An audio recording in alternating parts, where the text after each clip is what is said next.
भगवान श्री देवनारायण जी के 1113वें जन्मोत्सव की पूर्व संध्या पर आयोजित कार्यक्रम में हमारे बीच में मुख्य अतिथि के रूप में मौजूद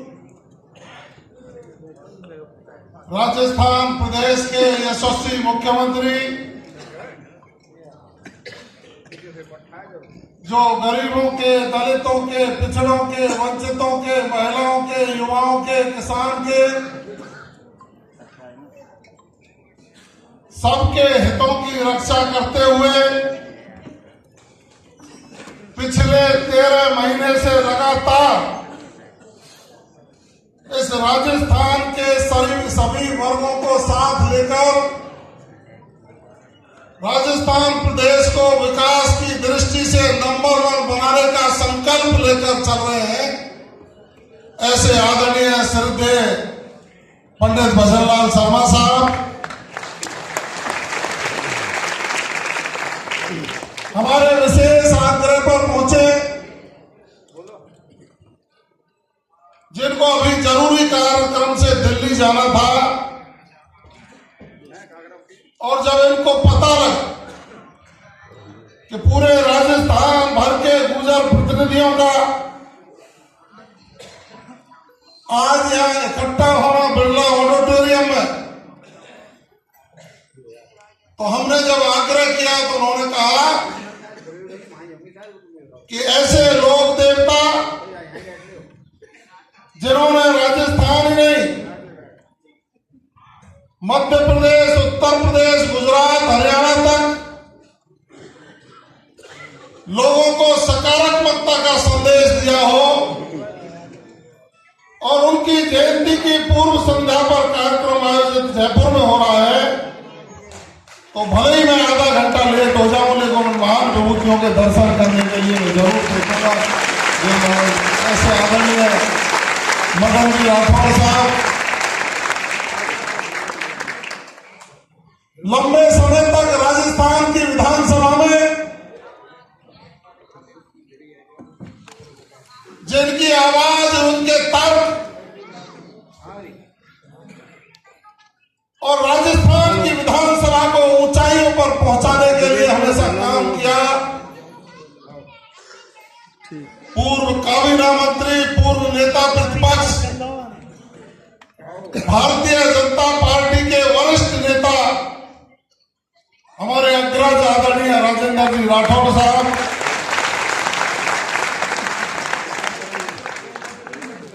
भरतपुर में जन्मे, शाम को 5 बजे राजस्थान की सरकार में काबीना मंत्री रहे,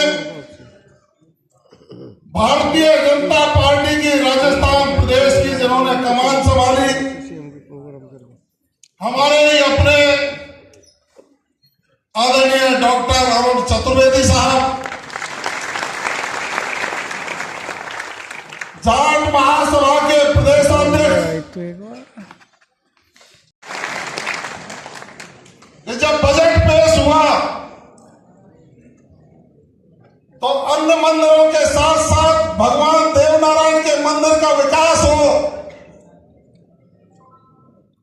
और देवनारायण के साथ साथ जहाज के देव बाबा के मंदिर का विकास हो।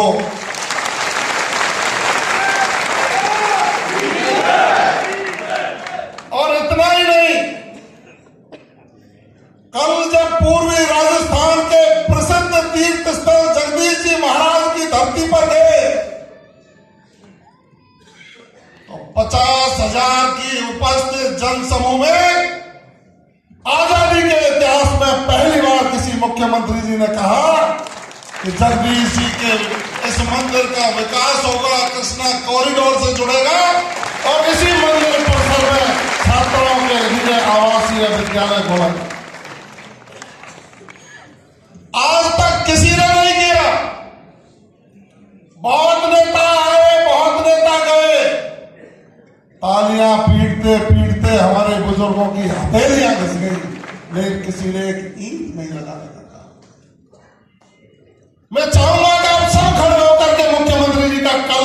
घोषणा के लिए अभिवादन।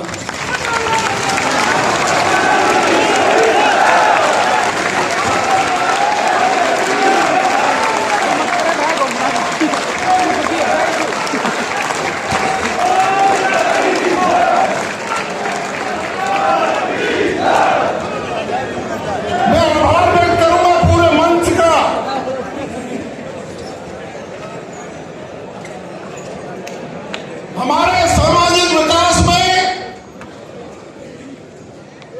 चाहे माननीय राजेंद्र जी राठौड़ साहब हो, चाहे आदरणीय अरुण चतुर्वेदी साहब हो, आदरणीय कालूलाल जी हो, मदन राठौड़ साहब हो, इनका अपने अपने कार्य क्षेत्र में अपने अपने कार्यभार के समय पर अपनी कलम से योगदान करने का आपने काम किया है। सभी का ताली बजा करके आप स्वागत करेंगे।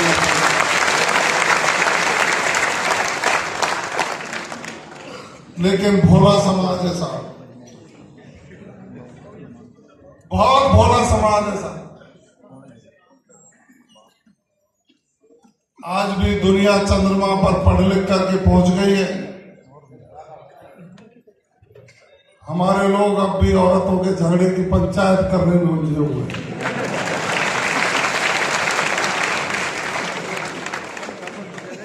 मैंने कहा यह परंपरा पौराणिक, जब सीता जी को लाने के लिए लंका को नष्ट करने का प्रण भगवान राम ले सकते हैं, तो ये उसी कौम के लोग हैं, उनके ऊपर ये भी दूसरों का घर उजाड़ने के लिए तैयार है। जो अन्याय अत्याचार करने वाले लोग हैं उनके खिलाफ लड़ने का संकल्प लेते। अभी बहुत आवश्यकताएं हैं साहब, उन आवश्यकताओं की पूर्ति के लिए हम आपसे उचित मंच पर बात करेंगे। और अच्छा जब लगता है जब मुख्यमंत्री जी आगे से ही पूछते हैं। आपको बहुत लोग भ्रमित करने के लिए मैदान में घूम रहे हैं।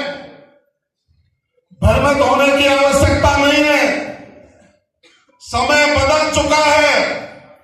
भगवान देवनारायण जी ने कमल के फूल से जन्म लिया, तो हमारे विकास की भाव पकड़ने का काम भी कमल के फूल वाली पार्टी के मुखियाओं ने किया।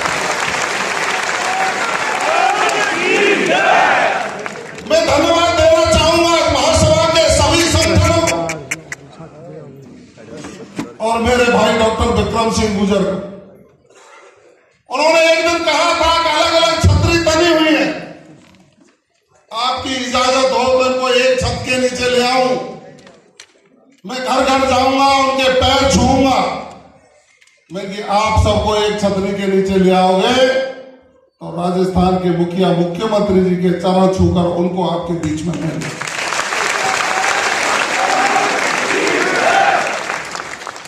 समय देखकर हमको समय के साथ चलने की आवश्यकता है। और आज संकल्प लेकर के जाइए, विश्वास लेकर के जाइए कि राजस्थान की सरकार में आपके भाई और बेटे के नाते मेरा सिर है। और आप में से 80% लोग मेरे पास एक साल के भीतर आ चुके होंगे। मैंने ये प्रण किया है कि कोई भी व्यक्ति राजस्थान में जयपुर की धरती पर अपने बेटे के दरवाजे पर आएगा तो उचित सम्मान मिलेगा, उसको धक्के खाने नहीं पड़ेगा। सम्मान देने का काम आपका, हितों की रक्षा करने का काम, चाहे किसी भी स्तर पर आपकी बात पहुंचानी पड़े। मुझे पता लगा है कि आज राष्ट्रीय स्वयंसेवक संघ के वरिष्ठ जनों का बौद्धिक दिया हुआ है। माननीय राठौड़ साहब बराज हैं, मुझे जुगल किशोर जी भाई साहब नजर आ रहे। राष्ट्र की मुख्य धारा में जोड़ने के लिए, अपने विचारों की शुद्धता के लिए हमें इनके बौद्धिक समय समय पर लेते रहने चाहिए। वैसे हमारी पवित्रता पर कोई प्रश्न चिन्ह नहीं है। राजे महाराजे भी अपने पुत्र को बलिष्ठ करने के लिए गुजर मां को धाय रखने का काम करते।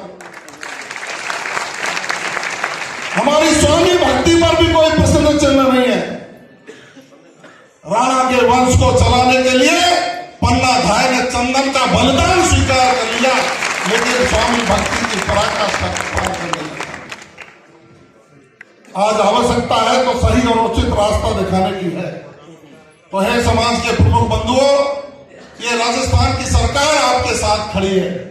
सद्विचार और सद्भाव लेकर के अपनी आने वाले पीढ़ियों को तराश कर सरकार में और शासन में भागीदारी सुनिश्चित करने का संकल्प लेकर के जाएंगे। आप सबको भगवान श्री देवनारायण जी के 1113वें जन्म दिवस की ढेर सारी शुभकामनाएं। राम साहब, जय हिंद, जय भारत। बोले देवनारायण भगवान।